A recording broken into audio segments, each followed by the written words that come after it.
बेटी बचाओ बेटी पढ़ाओ योजनार 10 वर्ष पूर्ति अवसर पालन उत्सव।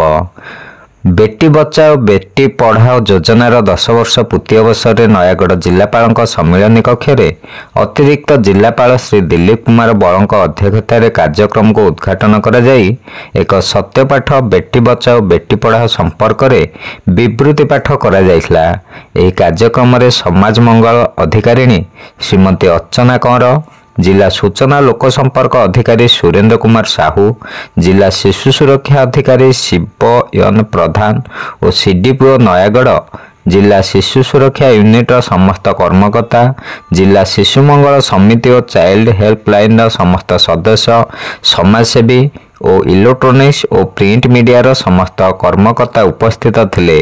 पर सरकारी बालिका उच्च विद्यालय नयागढ़ छात्री मानक द्वारा एक साइकल रैली विद्यालय ठारू बाहरी जिलापाल ऑफिस ठारे पहुंची थिले।